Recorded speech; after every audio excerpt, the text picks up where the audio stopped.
হযরত ইসরাফিল আলাইহিস সালাতু ওয়াস সালাম সিংহা মুখের উপরে নিয়ে বসে আছে রে বাবা। শুধু আল্লাহর হুকুমটা বাকি। আল্লাহ যখন হুকুম করবেন ইসরাফিল আলাইহিস সালাতু ওয়াস সালাম সিংহায় হুঙ্কার মারবি, সিংহায় ফু দিবে রে বাবা। সমস্ত জমিনটা কম্পন শুরু হয়ে যাবে। মানুষ বলবে বিআন্না রাব্বাকা ওয়াহালাহা ইয়াওমা ইযি ইয়াসদুরুন নাসু আশতাতা লিউরাউ আমালাহুম। এ যুবক ভাই এমন ভাবে কম্পন শুরু হবে রে, একজন আরেকজনকে বলবে এমন ভাবে কম্পন কেন শুরু হলো? ইসরাফিল আলাইহিস সালাতু ওয়াস সালাম সিংহায় হুঙ্কার মারবে, যেই মাত্র ফু দিবে রে সমস্ত মানুষগুলো জমিনের নিচ থেকে বাকির হয়ে যাবে। ইসরাফিল আলাইহিস সালাতু ওয়াস সালাম ডাক দিয়া কয়, নবী গো, আপনার ওই উম্মতের জন্য আমি সুসংবাদ দিতেছি। কোন উম্মত? যারা 5 ওয়াক্ত নামাজের পরে কিছু সময় আপনার মহব্বতে দুরূদ শরীফ প্রেরণ করে, 5 ওয়াক্ত নামাজের পাশাপাশি আপনার মহব্বতে কিছু সময় দুরূদ শরীফ পাঠ করে, আপনার মহব্বতে সালাম প্রেরণ করে, ওই উম্মতগুলিকে যখন হাসর ময়দানে কেউ চিনবে না, বুঝবে না, জানবে না, আমি ইসরাফিল আলাইহিস সালাতু ওয়াস সালাম ওই উম্মতগুলোকে আপনার কাছাকাছি আমি হাজির করে দিব। চিৎকার দেখি আল্লাহু আকবার বলা যাবে না? এ যুবক মায়ের জন্য বলি, নবীর মহব্বতে দুরূদ পড়বা, নবীর ভালোবাসা নিয়ে সালাম দিবা। এইভাবে জিবরাইল, এইভাবে ইসরাফিল, এইভাবে আজরাইল সমস্ত ফেরেশতারা সুসংবাদ দিলেন। হযরত জিবরাইল আলাইহিস সালাতু ওয়াস সালাম ডাক দিয়া কয়, নবী গো, সমস্ত হিসাবের পরে হে যুবক ভাই আমাদের সামনে একটা ঘাট থাকবে, ফুলসিরাতের ঘাট রে বাবা। সমস্ত মানুষগুলো ফুলসিরাতের ঘাটটা পার হতে হবে। ফুলসিরাতের ঘাটটা ভৈরব মেঘনা নদীর মতো না রে বাবা, পদ্মা মেঘনা যমুনার মতো না, বঙ্গোপসাগরের মতো না, মহাসাগরের মতো না, উপসাগরের মতো না রে বাবা। এমন একটা ঘাট আমাদেরকে পাড়ি দিতে হবে রে বাবা। 30,000 বছরের রাস্তা,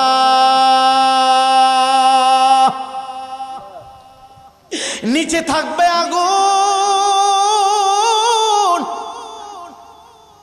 চুলার চাইতে চিকুন, হীরার চাইতে দাঁত। আমার আল্লাহ রাব্বুল আলামিন একটা রশি টানাবে, রশি। এখানে টাকার পাওয়ার চলবে না, ক্ষমতার পাওয়ার চলবে না। এ যুবক ভাই, তুমি কোন পার্টি করো? এ পার্টির গরম চলবে না। এখন তো বাংলাদেশে পার্টির গরম দিয়ে অনেক কিছু হয়, কথা কন না? হয়নি পার্টির গরম দিয়ে অনেক কিছু হয়। এ যুবক ভাই, বড় কষ্ট হয়, দুঃখ হয়। 17 বছর আওয়ামী লীগের আমলে উলামায়ে কেরাম যেইভাবে লাঞ্ছিত আর বঞ্চিত হয়েছে, এখনো কিন্তু নির্বাচন হয় নাই। বর্তমানে বাংলাদেশের অনেক মাহফিলে নেতা খেতার সাথে উলামায়ে কেরাম লাঞ্ছিত আর বঞ্চিত হচ্ছে। আপনারা দেখতেছেন, ফেসবুকে দেখেন, অনেক তাফসির মাহফিলে, অনেক ওয়াজ মাহফিলে নেতা উঠে বক্তব্য দেওয়ার জন্য নেতা গরম হয়ে যায়। উলামায়ে কেরামের কাছ থেকে মাইক কেড়ে নেই, নেতা কথা বলবে, চিল্লে কোন নাউজুবিল্লাহ। 17 বছর আমরা যেইভাবে নির্যাতিত হয়েছি, ভবিষ্যতে এইভাবে নির্যাতিত না হয় আল্লাহ যেন সেই ব্যবস্থা করে। জোরে কোন আমিন, আরো জোরে বলে আমিন। ওই জায়গার ভিতরে ক্ষমতা চলবে না, ওই জায়গার ভিতরে বাহাদুরি চলবে না, ওই জায়গার ভিতরে টাকার পাওয়ার চলবে না, ওই জায়গার ভিতরে ক্ষমতার দাবত চলবে না, ওই জায়গার ভিতরে শুধু ইমানের পাওয়ার চলবে। হযরত জিবরাইল আলাইহিস সালাতু ওয়াস সালাম ডাক দিয়া কয়, ইয়া রাসূলুল্লাহ, ইয়া হাবিবাল্লাহ, নবী গো, ফুলসিরাতটা এত লম্বা হবে, নিজ দিয়ে আগুন দাও দাও দাও দাও করে জ্বলবে, হীরার চাইতে দাঁত, চুলের চাইতে চিকুন একটা রশি আমার আল্লাহ রাব্বুল আলামিন টানাবেন। এ যুবক ভাই, উলঙ্গ অবস্থায় ওই রশির উপরে তোমাকে উঠতে হবে। এ যুবক ভাই রে, আমি রায়পুরের গায়ের ভিতরে কোনো জুব্বা থাকবে না, আমার পরনে কোনো লুঙ্গি থাকবে না, আমার পরনে কোনো পায়জামা থাকবে না, তোমার গায়ে জুব্বা থাকবে না, তোমার গায়ের ভিতরে শার্ট প্যান্ট কোনো কিছু থাকবে না। তুমি উলঙ্গ অবস্থায় ফুলসিরাতের ঘাটের সামনে তুমি দাঁড়ায় থাকবা। তাকায় দেখবা তোমার মা দাঁড়ানো, তাকায় দেখবা তোমার বাবা দাঁড়ানো, তাকায় দেখবা তোমার বাবা দাঁড়ানো, তাকায় দেখবা তোমার আত্মীয় স্বজন দাঁড়ানো। সবাই তোমাকে দেখে চেহারাটা ঘুরায় ফেলবে, মুখটা ঘুরায় ফেলবে। ওই দিন কেউ তোমাকে পরিচয় দিবে না। সামনে তাকায় দেখবা নিচ থেকে আগুনের হুঙ্কার উপরের দিকে উঠতেছে। এটা দুনিয়ার সাধারণ আগুন না রে, দুনিয়ার চুলার আগুন। আমি রায়পুরের আঙ্গুলের ভিতরে যদি লেগে যায়, পানির ভিতরে যদি দিতে পারি, আমার আঙ্গুল থেকে আগুন চলে যাবে। আমার জুব্বার ভিতরে যদি আগুন লেগে যায়, আমি যদি পানি ডালতে পারি, আগুন নিভে যাবে। আপনার ঘরের ভিতরে দুনিয়ার আগুন যদি লেগে যায়, পানি ডাললে আগুন নিভে যাবে। কিন্তু জাহান্নামের আগুন এমন কঠিন, এমন কঠিন, সরিষার দানা পরিমাণ, সামান্য পরিমাণ এক জায়গায় লাগতে দেরি হবে, লাগতে দেরি হবে রে। সমস্ত দেহটা মোমের মতো গলে যাবে রে বাবা, সমস্ত দেহটা মোমের মতো গলে যাবে, সমস্ত দেহটা মোমের মতো গলে যাবে, কলিজা পর্যন্ত বোনা হয়ে যাবে। এমন কঠিন আগুন ফুলসিরাতের নদীর তল থেকে উপরের দিকে দাও দাও করে জ্বলতেছে রে বাবা। আগুনের উপরে রশিটা টানানো হবে রে বাবা, ওই রশির উপর দিয়া তোমাকে পার হতে হবে। এই জন্য অনুরোধ কইরা বলি, এই ইমানদার মুসলমান যুবক, আর কত পাগলামি করবা, আর কত ফজরের টাইমে তুমি ঘুমায় থাকবা, আর কত জোহরের টাইমে তুমি মসজিদের সামনে বইসা থাকবা, আসরের টাইমে আর কত খেলার মাঠে সময় নষ্ট করবা, মাগরিবের টাইমে আর কত তুমি সময় নষ্ট করবা, এশার টাইমে ফেসবুক টিপতে টিপতে তুমি সময় নষ্ট করো। উপায় নাই, উপায় নাই, উপায় নাই, উপায় নাই। যুবক ভাই, ইমান ছাড়া উপায় নাই, আমল ছাড়া উপায় নাই রে, আমল ছাড়া উপায় নাই। যুবক, তোমার দুইটা পায়া হাত দিয়ে বইলা যায়। শুধু ওয়াজ মাহফিল শুনলে চলবে না, শুধু ওয়াজ মাহফিল সাজাইলে চলবে না, শুধু ওয়াজ মাহফিল আসলে চলবে না। 50,000 টাকা দিয়ে বক্তা আমরা দাওয়াত দেই, 1 লক্ষ টাকা দিয়ে আমরা বক্তা দাওয়াত দেই। 1 লক্ষ টাকা দিয়ে বক্তা দাওয়াত দেয়, এটা ফরজ না, সুন্নত না, ওয়াজিব না, সুন্নতে মুআক্কাদা, সুন্নতে জায়েদা, কোনটার ভিতরে পড়ে না। বাৎসরিকভাবে একবার ওয়াজ মাহফিল যদি করেন সওয়াব হবে, না করলে কোনো জবাবদিহি করতে হবে না। আমি এখানে বুকে হাত দিয়ে বলতে পারি, এই জামাতে, এই প্যান্ডেলের নিচে আমরা যারা আছি, আমি সহ বলতে পারি, এখানে আমরা যারা আছি, আমি যদি বলি কে ফজরের নামাজ ছেড়ে দিয়েছেন, অনেক মানুষ দাঁড়াইতে বাধ্য। কে জোহরের নামাজ ছেড়ে দিয়েছেন, অনেক মানুষ দাঁড়াইতে বাধ্য। অনেক মানুষ আসরের নামাজ ছেড়ে দিয়েছে, অনেক মানুষ মাগরিবের নামাজ ছেড়ে দিয়েছে, অনেক মানুষ এশার নামাজ ছেড়ে দিয়ে মাহফিল শোনার জন্য চলে এসেছে। আল্লাহর কসম কইরা বলি, তুমি দুনিয়াতে মাহফিল যত বড় করো, আল্লাহ জিজ্ঞাসা করবে না তুমি মাহফিল করছো কি করছো না, এই জবাব আল্লাহ জিজ্ঞাসা করবে না। এ যুবক, তুমি কোন দিকে চলেছ, এই কথা জিজ্ঞাসা করবে না। আল্লাহর কসম করে বলি যুবক, ময়দানে হাসরে সর্বপ্রথম আল্লাহ রাব্বুল আলামিন সকল বান্দা বান্দির কাছ থেকে যে হিসাবটা নেবে, এটা আওয়ামী লীগের হিসাব না, বিএনপির হিসাব না, জামাতের হিসাব না, জাতীয় পার্টির হিসাব না। আল্লাহ রাব্বুল আলামিন সর্বপ্রথম যে হিসাবটা নেবে, এটা আমার নবীর হাদিস, আমি বলি না, আমার নবী বলে, আউয়ালু মা ইউহাসাবু বিহিল আবদু ইয়াউমাল কিয়ামাতিস সালাহ। এই লক্ষ্মীপুরবাসী, কে কোন গ্রাম থেকে আসছো আমি জানি না, কে তারা মিলাদ পড়ো, কে বৈশা পড়ো, এই কথা আজকে আমি জিজ্ঞাসা করব না। আমি শুধু বলবো, ময়দানে হাসরে আল্লাহ রাব্বুল আলামিন সর্বপ্রথম আমি রায়পুরীকে জিজ্ঞাসা করবে, এ রায়পুরী বল তুই ফজরের নামাজ পড়ছিলে কিনা, জোহরের নামাজ পড়ছত কিনা, আসরের নামাজ পড়ছত কিনা, মাগরিবের নামাজ পড়ছত কিনা, এশার নামাজ পড়ছত কিনা। আল্লাহ রাব্বুল আলামিন ডাক ডাক হাবিব জানায় দেন, বন্ধু নবী জানায় দেন, সর্বপ্রথম আমি আমার বান্দা বান্দির কাছ থেকে 5 ওয়াক্ত নামাজের হিসাব আমি আল্লাহ আগে নিব। চিৎকার দেখি আল্লাহু আকবার বলা যাবে না। এই জন্য অনুরোধ কইরা বলি রে বাবা, কোনোভাবেই যেন নামাজ কাজা না হয়, কোনোভাবেই যেন জামাত কাজা না হয়। চা হোস্টেলে বসা, মসজিদে আজান, জামাত চলে যায়, তুমি জামাতে অংশগ্রহণ করলা না। অনেক যুবক ছেলেরা আসরের টাইমে টিকিট খেলে মসজিদে আজান হয়, মসজিদে অংশগ্রহণ করে না। অনেক যুবক ছেলেরা মাগরিবের টাইমে চা হোস্টেলে বসা, হাতের মধ্যে ফেসবুক চালাইয়া বিভিন্ন বেহাপনা দেখে মসজিদে জামাত হয়, হাজির হয় না। যুবক বেঁচে গেলা আল্লাহ রহমান। আল্লাহ যদি রহমান না হইতো রে, আসমান থেকে তোমার উপরে গজব নাজিল করত। এ যুবক, তুমি এই চেহারাটা নিয়ে কেমনে তুমি আল্লাহ পাকের সামনে দাঁড়াবে? কেমনে তুমি আল্লাহর কুদরতি চেহারার সামনে দাঁড়াবে? তুমি তো নামাজ ছেড়ে দিয়েছ, তুমি তো দাড়িটা খাটো করেছ, দাড়িতে অস্ত্র চালিয়েছ, তো তোমার চলাফেরা নবীর সুন্নাহ বিরোধী। তুমি কিভাবে আল্লাহর আদালতের সামনে দাঁড়াবে? উপায় নাই, উপায় নাই, উপায় নাই, উপায় নাই। এই জন্য অনুরোধ কইরা বলি, নিজের আমলটা নিজে তুমি ঠিক করো।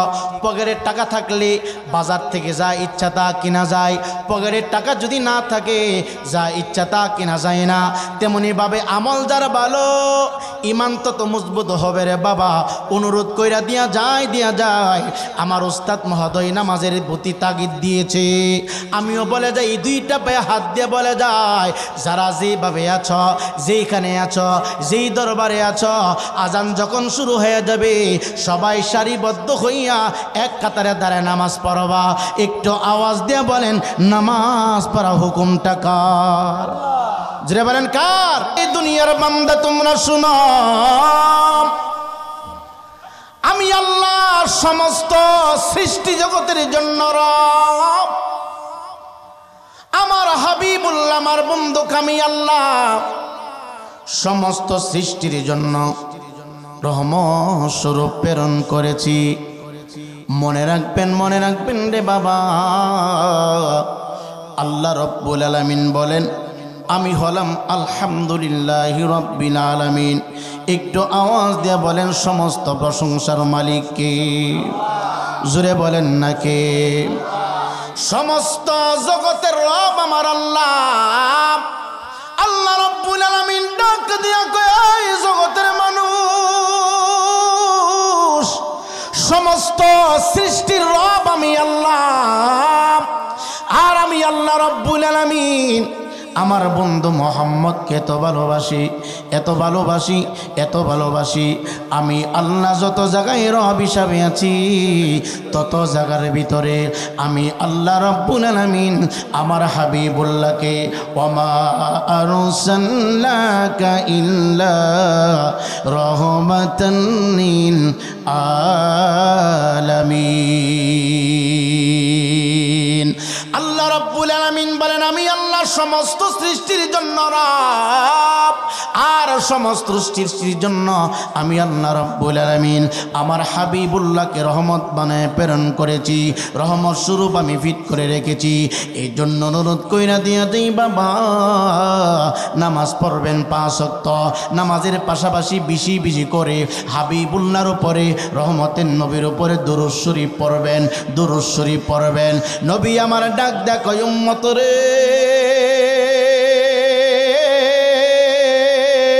মেশকাতের হাদিস, নবী আমার ডাক দিয়ে কয় হাসর ময়দানে ওই মানুষগুলো আমি নবীর সবচাইতে কাছাকাছি থাকবে, ওই মানুষগুলো সবচাইতে কাছাকাছি আমার থাকবে যে মানুষগুলো দুনিয়ার জমিনে মহাব্বতে আমার ওপরে দুরুদুস সালাম পাঠ করেছে, দুরুদ শরীফ পাঠ করেছে। এই জন্য অনুরোধ কইরা বলি 5 ওয়াক্ত নামাজ আদায় করবেন বাবা। যদি পারেন 5 ওয়াক্ত নামাজের পরে মহাব্বতে নবী কামরেওয়ালার দুরুদ শরীফ পড়বেন। কারণ দুরুদ শরীফ এমন একটা ইবাদত, দুরুদ শরীফ পড়লে গুনাহ মাফ হয়, দুরুদ শরীফ পড়লে রহমতের দরজা খোলা হয়, দুরুদ শরীফ পড়লে আমার আল্লাহ রব্বুল আলামিন তার উপরে শান্তি নাজিল করেন। আল্লাহ রব্বুল আলামিন ডাক ডাকে আমি আমার ফেরেশতাদেরকে নিয়ে আমার বন্ধু নবীর উপরে দুরূদ শরীফ পড়ি, আমি সালাম প্রেরণ করি, আমি রহমত প্রেরণ করি। ইয়া আইয়ুহাল্লাযীনা আমানু, হে আমার ইমানদার বান্দা বান্দিরা, তোমরা আমার হাবিবুল্লাহর উপরে মহব্বতে দুরূদ শরীফ পাঠাও, দুরূদ সালাম পাঠাও, মহব্বতে দুরূদ শরীফ পড়ো। এই জন্য রোধ কইরা বলি, এই যুবক ভাই দলাদলি লাফালাফি সব কিছু অন্তর থেকে মুছে ফেলেন। এই মুহূর্তে যদি আমি আমির হোসেন রায়পুরীর মরণ হয়ে যায়, এতগুলো মানুষ একজন মানুষ আমার সাথে যাবে না, অত্র এলাকাবাসী কেউ আমার সাথে যাবে না। আল্লাহ রাব্বুল আলামিনের প্যারা হাবিব ডাক ডাক, এই জগতের মানুষ, দুনিয়াতে যারা আমি নবীকে মহব্বত করবা, হাসর ময়দানে ওই মানুষগুলোকে ছাড়া আমি জান্নাতে কদম মোবারক দিব না, ওই মানুষগুলো ছাড়া আমি কাল কিয়ামতের ময়দানে জান্নাতের দিকে কদম মোবারক দিব না। আসুন একটু ইতিহাস আপনাদেরকে শোনাই। আল্লাহর এক মহান ওলি আল্লামা শিবলি রহমাতুল্লাহি আলাইহি ডাক ডাক, জগতের মানুষ, আমি জিকির করতে করতে আমার জবানটাকে এত পবিত্র বানাইছি, আমি কোরআনে কারীম তেলাওয়াত করতে করতে আমার চোখের ভিতরে এত পাওয়ার লেন্স আমি দান করেছি, আমি আল্লাহর নামের জিকির করতে করতে আমার 2টা কান এত পবিত্র বানাইছি, আমার 2টা চোখকে এত পবিত্র বানাইছি, আমি 1বার না 2বার না 3বার না রে, স্বপ্ন যোগে আমার মহান মানিকে 101বার আমি দিদার দেখেছি। এ যুবক ভাই, মাওলাকে পাওয়ার জন্য আমরা নামাজ আদায় করি। নবীজি বলেছেন, আসসালাতু মিরাজুল মুমিনিন, নামাজ মুমিনের জন্য মেরাজ। কেন এই কথা বলা হলো? নামাজে মাওলার দিদার হয়। 50 বছর, 40 বছর, 30 বছর পর্যন্ত নামাজ পড়লাম, এই একটা দিন আমার মাওলার কুদরতি চেহারা মুবারক দেখতে পারলাম না। আল্লাহর মহান ওলি আল্লামা শিবলি রহমাতুল্লাহি আলাইহি ডাক দিয়া কই, জগতের মানুষ, রাত্র যখন নিশি হয়ে যেত, রাত্র যখন গভীর হয়ে যেত রে, আমি শিবলি এমনভাবে জিকির করতাম, জিকির করতে করতে ঘুমায়া যাইতাম। ঘুমের ঘরে আমার মালিকের সাথে আমার দিদার হয়ে যেত। এইভাবে 1বার না 2বার না 3বার না 4বার না 5বার না 50বার না 101বার আমার মাওলার সাথে আমার দিদার হয়েছে। আমি আমার মাওলাকে কেমন দেখেছি বর্ণনা দিতে পারবো না, কেমনভাবে দিদার হয়েছে এতটুকু শুধু বলতে পারবো। আমার মনিব কেমন এই বর্ণনা আমি দিতে পারবো না। আল্লাহর মহান ওলি শিবলি ডাক দিয়া কয়, এত পাওয়ার, এত স্পিড, এত ক্ষমতা আমি কোত্থেকে পাইলাম জাননি? জাননি তাহাজ্জুদের নামাজ যখন শেষ হয়ে যেত রে, সবাই যখন ঘুমের ঘরে চলে যেত, আমি শিবলি গুনগুন গুনগুন করে মদিনার রওজা মুবারকের দিকে কথা স্মরণ করিয়া নবীর কথা খেয়াল করিয়া আমি গুনগুন গুনগুন সুরে নবীর মহব্বতে দুরূদ শরীফ পড়তাম। ইমানদার মুসলমান বাবা, কেউ যদি মহব্বতে এই মাহফিলে দুরূদ শরীফ পড়েন, এই দুরুদের আওয়াজ মদিনার কামলেওয়ালা রওজা মুবারক থেকে শোনার মতো আমার আল্লাহ আমার রহমতের নবীকে দান করেছেন। অনেকের দুরুদের আওয়াজ মদিনার কামলেওয়ালা মদিনার রওজা মুবারক থেকে শুনেন, আবার অনেকের দুরুদের আওয়াজ ফেরেশতারা রওজা মুবারকে পৌঁছায় দেন। এই জন্য অনুরোধ কইরা বলি বাবা, যারা যেখানে আছেন বাবা, যেইভাবে আছেন 5 ওয়াক্ত নামাজ আদায় করবেন, 5 ওয়াক্ত নামাজের পাশাপাশি মহব্বতে দুরূদ শরীফ পড়বেন। আল্লাহর মহান ওলি শিবলি ডাক দিয়া কয়, আমি খানায় কাবা তাওয়াফ করার জন্য হুজরা থেকে বাহির হয়ে গেলাম, আমি আমার খানকা থেকে বাহির হয়ে গেলাম, আমি আমার ডান কাঁধে একটা যাই নামাজ নিলাম, আমি আমার হাতের ভিতরে একটা কালামে হাকিম উঠে নিলাম, আমি খানায় কাবার দিকে কদম দিতে শুরু করলাম। আল্লাহর মহান ওলি ডাক দেয়া কয়, জগতের মানুষ, ও লক্ষ্মী বুড়ির বাবা, দে পা 2 টাকা দে, কিসের দলাদলি লাফালাফি, হিংসা বাদ দাও, রিয়া বাদ দাও, তাকাব্বুরি বাদ দাও, আসো আমরা সবাই একই সমাজে সুন্দর করে বসবাস করি। আল্লাহর মহান ওলি শিবলি ডাক দিয়া আমি যাইতে যাইতে যাইতে যাইতে রে খানায় কাবার কাছে চলে গেলাম। এই খানায় কাবার দামি, খানায় কাবা কত সম্মানী, খানায় কাবা কত ইজ্জতওয়ালা। কোন মানুষ যখন খানায় কাবার পাশে দাঁড়ায় থাকে, খানায় কাবার কালো চাদর মোবারকের দিকে যতক্ষণ পর্যন্ত তাকায় থাকবে রে বাবা, যতক্ষণ পর্যন্ত আল্লাহর বান্দা বান্দিরা খানায় কাবার দিকে তাকায় থাকবি, যতক্ষণ পর্যন্ত তাকায় থাকবি, ফেরেশতারা আমলনামার ভিতরে নেক লিখতে থাকবে, গুনাহগুলি কাটন করতে থাকবে, গুনাহগুলি মাফ করতে থাকবে রে বাবা। আল্লাহর মহান ওলি শিবলি রহমাতুল্লাহি আলাইহি ডাক দিয়া বলে, আমি খানায় কাবার কাছে হাজির হয়ে গেলাম, খানায় কাবার চতুর্পাশে ঘুরতেছি, আমার মাওলার নামের জিকির করি, হঠাৎ করে একটা পাগলার চেহারা আমি দেখতে পাইলাম। গায়ের জামাটা তেমন ভালো না, গায়ের জামাটা তেমন ভালো দেখা যায় না রে, চেহারাটা বড় চমৎকার, দাড়িটা অনেক লম্বা দেখা যায়, চেহারাটা বড় চমৎকার দেখতেছি। আল্লাহর মহান ওলি শিবলি ডাক দেবল, আমি তাকা দেখি এই পাগলাটা খানায় কাবার চতুর্পাশে ঘুরে ঘুরে ঘুরে কি জানি দোয়া পড়তেছে।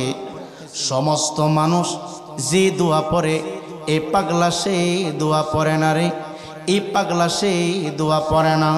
এই পাগলা খানায় কাবার চতুর্পাশে ঘুরে, আমি খেয়াল করলাম লম্বা সময় পর্যন্ত আমি দাঁড়িয়ে থাকলাম, আমি তাকায় দেখি পাগলা জানি গুনগুন গুনগুন করে কোন দোয়া পড়তেছি, কি জানি দোয়া পড়তেছি। আমি পাগলার কাছাকাছি চলে গেলাম, আমি তার কাছে যাওয়ার পরে উনি ওনার আওয়াজ বন্ধ করে দিল, 2টা ঠোঁট নাড়ানো বন্ধ করে দিল। একটু পরে আবার দেখলাম ওনার ঠোঁট নড়তেছে, ওনার পাশে আমি লেগে গেলাম, ওনার পিছনে আমি সময় দিতে শুরু করলাম। যাইতে যাইতে যাইতে যাইতে রে মাগরিবের নামাজের আযান শুরু হয়ে গেল, মাগরিবের সালাত কমপ্লিট হয়ে গেল, এশার সালাত কমপ্লিট হয়ে গেল, ফজরের সালাত কমপ্লিট হয়ে গেল। আমি তাকে দেখি এই পাগলা মাগরিবের নামাজ আদায় করিয়া গুনগুন গুনগুন সুরে জানি কোন নামে জিকির করে, আবার এশার নামাজ আদায় করিয়া গুনগুন গুনগুন করে কোন নামের জিকির জানি করে, আবার ফজরের নামাজ পড়িয়া গুনগুন করে কোন নামের জিকির করে। এইভাবে একবার না, 2বার না, 1 দিন না, 2 দিন না, 3 দিন না, আমি এ পাগলার পিছনে বরাবর 7টা দিন সময় দিলাম। আমি তাকায় দেখলাম, আমি নজর করে দেখলাম সবাই যে দোয়া করে, এই পাগলা সেই প্রচলিত দোয়া পড়ে না। এই পাগলা জানি কার মহব্বতে জিকির করে, কার মহব্বতে জানে গুনগুন গুনগুন সুরে গান গায়। পাগলা ডাক ডাক কয়, হুজুর আমি খেয়াল করে দেখলাম আমি সালাতুল মাগরিবের নামাজ যখন আদায় করেছি আমার পিছনে আপনি দাঁড়িয়েছেন, আমি এশার নামাজ যখন আদায় করলাম আমার পিছনে আপনি দাঁড়িয়েছেন, আমি যখন ফজরের নামাজ আদায় করলাম আমার পিছনে আপনি দাঁড়িয়েছেন। শুধু আমার দিকে আপনি খেয়াল করতেছেন, এইভাবে 7 দিন পর্যন্ত নজর করলেন আমার দিকে। আমি এমন কি অন্যায় করেছি, অপরাধ করেছি, শুধু আমার দিকে আপনি নজর দেন। আল্লাহর মহান ওলি আল্লামা শিবলি ডাক দিয়া কয়, পাগলা খানাই কাবার পাশে যত মানুষ প্রত্যেকের চেহারাটা একরকম, আর তোমার চেহারাটা ভিন্ন রকম। প্রত্যেকের চেহারা একরকম, তোমার চেহারার স্বরূপটা ভিন্ন রকম। তোমার চেহারার সৌন্দর্য জানি কেমন কেমন লাগে রে। তোমার চেহারার দিকে আমি যতবার তাকাই তত আমার মায়া লেগে যায়। তোমার পোশাকগুলি এলোমেলো, তুমি যে মাথার ভিতরে টুপিটা পরিধান করলা মাঝখান দিয়ে আমি কয়েকটা ফোঁটা দেখেছি, মাঝে মাঝে তুমি টুপিটা লাগাও, আবার মাঝে মাঝে মাথা থেকে টুপিটা তুমি খুলে ফেলো, কারণটা কি, বিষয়টা কি? পাগলা ডাক দেখো, হুজুর গো আমি আল্লাহ ব্যতীত কাউকে সেজদা করি না, আমি আল্লাহর জিকির ছাড়া কারো জিকির করি না। ডাক দিয়া কয়, হুজুর আমি খানাই কাবার চতুর্পাশে ঘুরি, আমি আল্লাহর জিকির করি না গো। আমি মাগরিবের নামাজ আদায় করলাম, মাগরিবের নামাজের পরে আমি অন্য দোয়া পড়ি না গো, আমি মাওলার জিকির করলাম না। আমি এশার নামাজ আদায় করলাম, এশার নামাজের পর মাওলার জিকির করলাম না। আমি ফজরের নামাজ পড়লাম, ফজরের নামাজ পর মাওলার জিকির করলাম না। ডাক ডাক কয়, কেন রে সবাই আল্লাহর জিকির করে তুমি মাওলার জিকির করলা না কেন? ডাক ডাক কয়, হুজুর আপনি কি কোরআনের ও আয়াত পড়েন নাই? আমার আল্লাহ যে বলেছি, ইন্নাল্লাহা ওয়া মালাইকাতাহু ইউসাল্লুনা আলান নবী ইয়া আইয়ুহাল্লাযীনা আমানু সাল্লু আলাইহি ওয়া সাল্লিমু তাসলিমা। ডাক দে বলে, আল্লাহর মহান ওলি আপনার চুলগুলি অনেক লম্বা দেখা যায়, দাড়িগুলো কুকুরানো দেখা যায়, আপনার চেহারাটা অনেক সুন্দর দেখা যায়, আপনার চেহারা তো ভিন্ন মানুষের চাইতে আলাদা। আপনার বাড়ি কোথায়? আপনার ঠিকানা কোথায়? পাগলা ডাক দেয়া কয়, আমার ঠিকানা অনেক দূরে। কই কত দূরে? কই বহু দূরে। আপনি আমার দিকে নজর দিলেন কেন? আমার দিকে আপনি খেয়াল করলেন কেন? আমার পিছু পিছু আপনি হাঁটেন কেন? ডাক দেয়া বলল, পাগলা রে আজকে 1 দিন না, 2 দিন না, 3 দিন না, একাধারে 7টা দিন পর্যন্ত আমি তোমার পিছনে সময় ব্যয় করলাম শুধু একটা রহস্য জানার জন্য। তুমি সমস্ত জিগির বাদ দিয়া গুনগুন করে তুমি কার নামের জিগির করো? ডাক দিয়া কই, হুজুর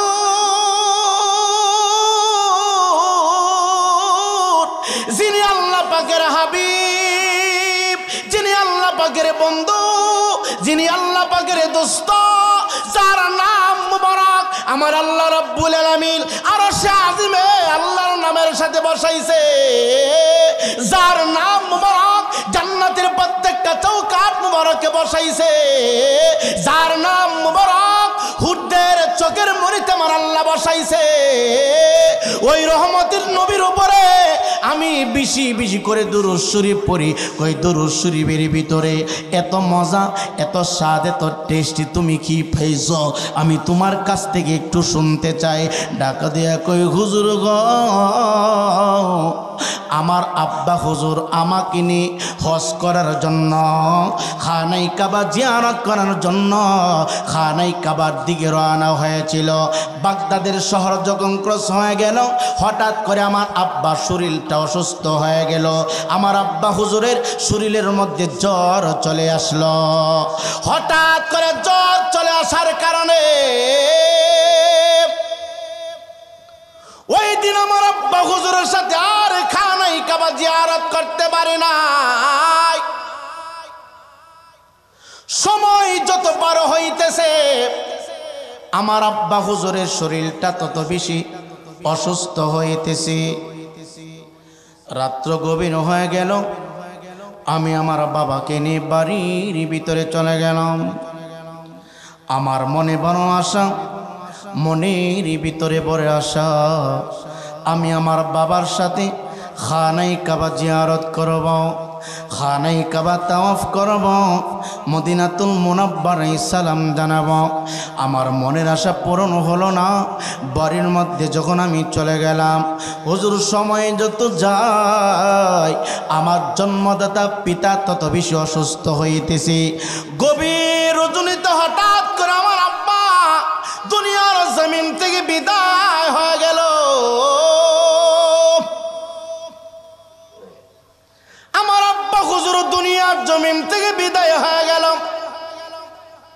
বিদায় হওয়ার আগে আমার আব্বা হুজুরের চেহারা বড় চমৎকার। আমার আব্বা হুজুরের চেহারা বড় চমৎকার। আমার আব্বা হুজুরের সুন্নতি দাড়ি ছিল। আমার আব্বা হুজুর 5 ওয়াক্ত নামাজ পড়তো, কিন্তু জানি না কোন অপরাধীর কারণে, কোন গুস্তাকি করার কারণে ভিতর থেকে যখন প্রাণ পাখিটা বাহির হয়ে গেল, আজরাইল যখন তাকে গ্রেফতার করে ফেলল, আমার আব্বা হুজুরের চেহারাটা ব্যতিক্রম হয়ে গেল। কেমন ব্যতিক্রম হয়েছে? আমার বাবার চেহারাটা একটা শূকরে পরিণত হয়ে গেছে।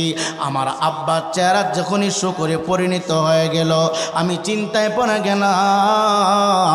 আমার আব্বা হুজুর ইন্তিকালের আগে ছিলেন আদম সন্তান, একটা টাটকা সুন্দর মানুষ, তার লম্বা দাড়ি, উনি পাগড়ি পরে 5 ওয়াক্ত নামাজ পড়তেন, নবীর সুন্নাহ অনুযায়ী চলতেন।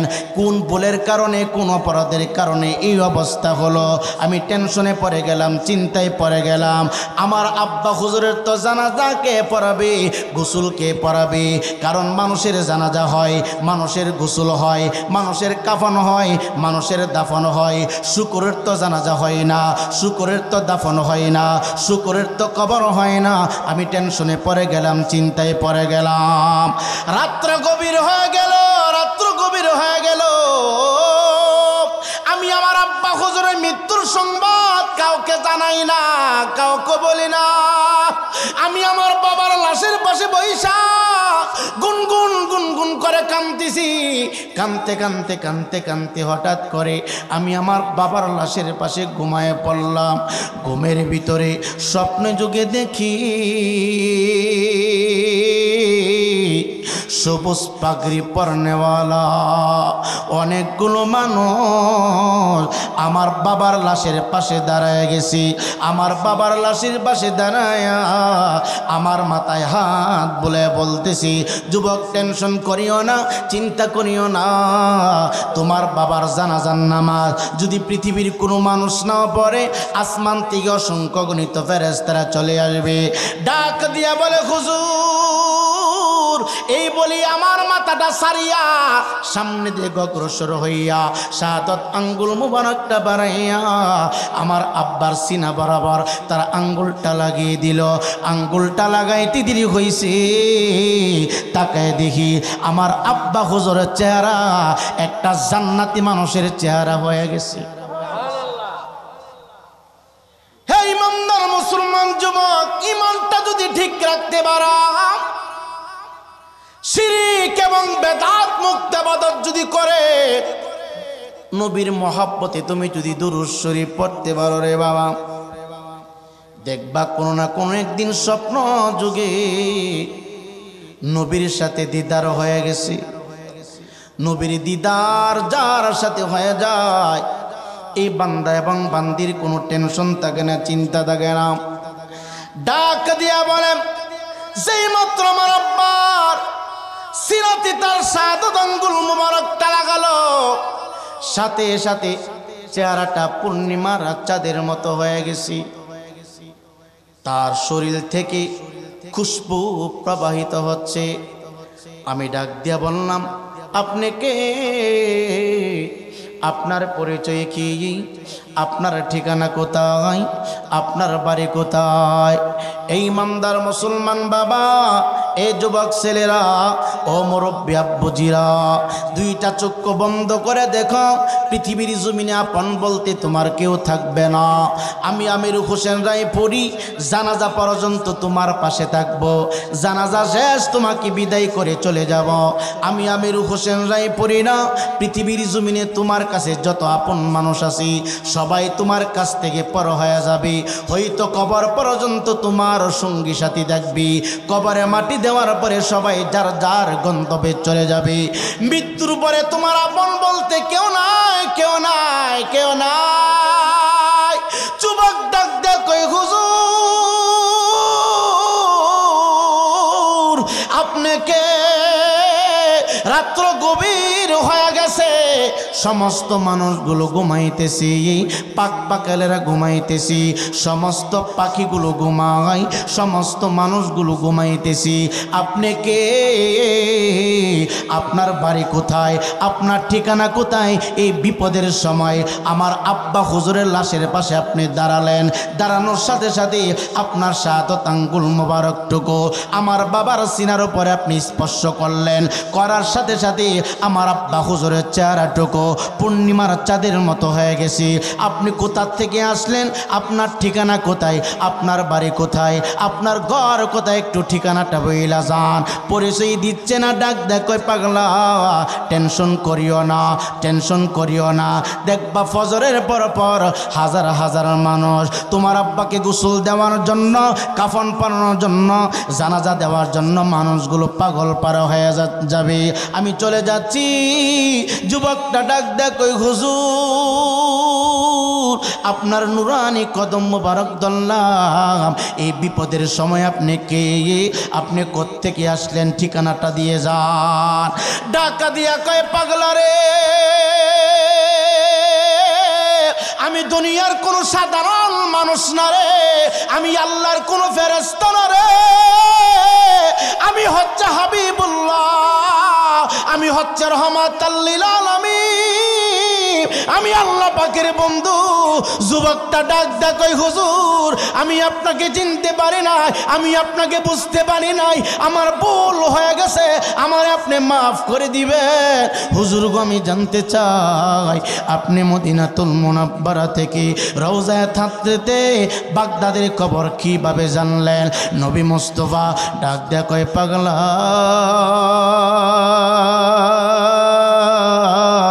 তোমার আব্বা প্রতিদিন এশার নামাজ আদায় করে, আমি নবীর মহাব্বতে অনেক মানুষ এশার নামাজ পইরা ঘুমায়া যায় না রে, না বাবা ঘুমাইবেন না। যদি পারেন এশার নামাজ আদায় করিয়া সূরাতুল ওয়াকিয়াটা তেলাওয়াত করবেন, সূরা ইয়াসিনটা তেলাওয়াত করবেন, কমপক্ষে 10 বার দুরূদ শরীফ পড়বেন, তারপরে আপনি ঘুম যাবেন রে বাবা। নবী কামলেওয়ালা ডাক দেয় যুবক তুমি শুনো, তোমার আব্বা প্রতিদিন এশার নামাজ আদায় করত, এশার নামাজ আদায় করার পরে সমস্ত মানুষগুলো ঘুমাইতো, তোমার আব্বা ঘুমাইতো না।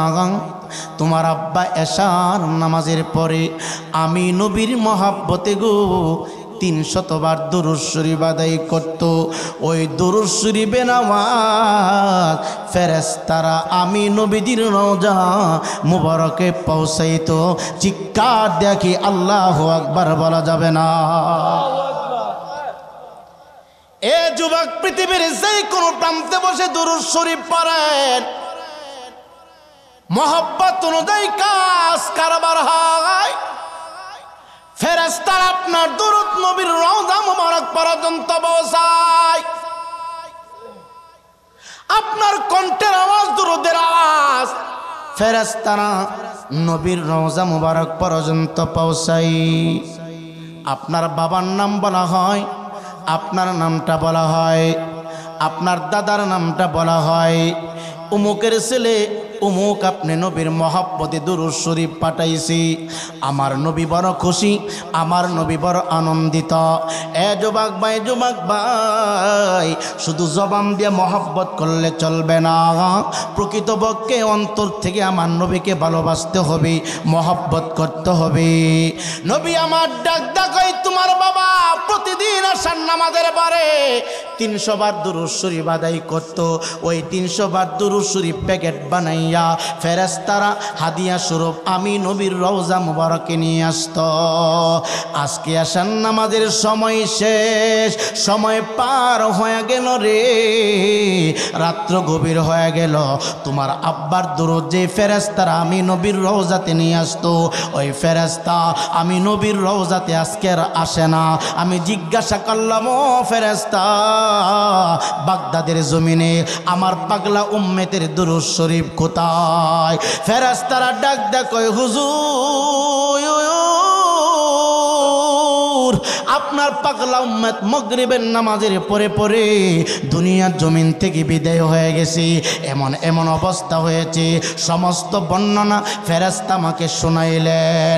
যেই মাত্র ফেরেশতা আমাকে শোনাইল, আমি নবীজি রওজা মুবারকের থাকতে পারলাম না। আমি নবীজি রওজা মুবারক থেকে রে তোমার আব্বার পাশে আমি দাঁড়ায় গেলাম। চিৎকার দেখি আল্লাহু আকবার বলা যাবে না। যুবক ভাইয়ের জন্য বলি, পাগলামি কইরা না, সমস্ত ফতোয়া দলাদলি বন্ধ করে দাও, অফ করে দাও। নবী আমার ডাক ডাকে, যুবক তোমার আব্বার হাদিয়া স্বরূপ দরুদ আজকে ফেরেশতা নিয়ে আসেন। আমি জিজ্ঞাসা করলাম, জিজ্ঞাসা করে ফেরেশতারা বলল তোমার বাবা ইন্তিকাল করেছে। আমি নবী চলে আসলাম। এখন টেনশন করা লাগবে না, চিন্তা করা লাগবে না। সকাল হতে না হতেই দেখবা তোমার আব্বার জানাজার ব্যবস্থা হয়ে গেছি, গোসলের ব্যবস্থা হয়ে গেছি, কাফন দাফনের ব্যবস্থা হয়ে গেছি। তোমার কোনো টেনশন করা লাগবে না, তোমার কোনো চিন্তা করা লাগবে না।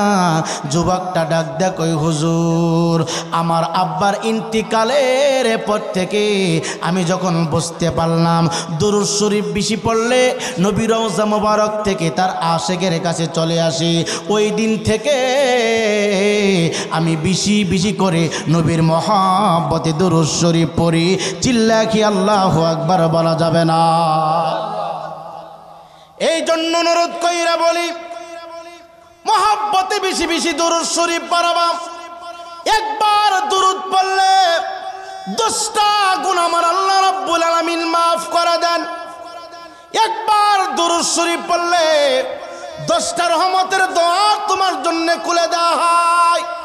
একবার দুরূদ শরীফ পড়লে 10টা আযাবের দরজা বন্ধ করে দেওয়া হয়। এই জন্য বেশি বেশি করে দুরূদ শরীফ পড়বা, বেশি বেশি করে দুরূদ শরীফ পড়বা। আবু বকর সিদ্দিক ডাক দিয়া কই, নবীজি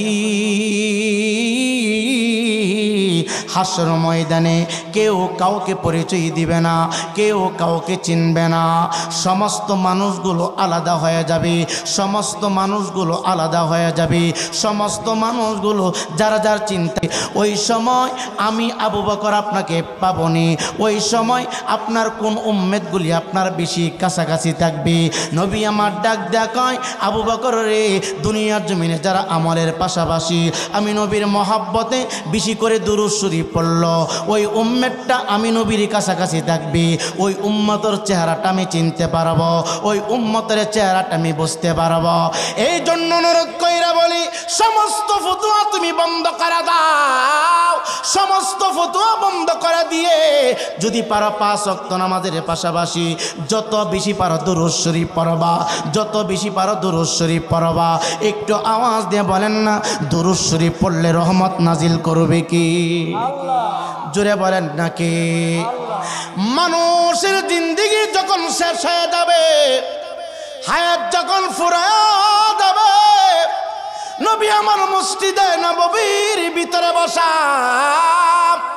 হঠাৎ করে আমার নবী তাকায় দেখলেন হযরতে জিবরাইল আলাইহিস সালাতু ওয়াস সালাম নবীর দরবারে শুভ আগমন করলেন।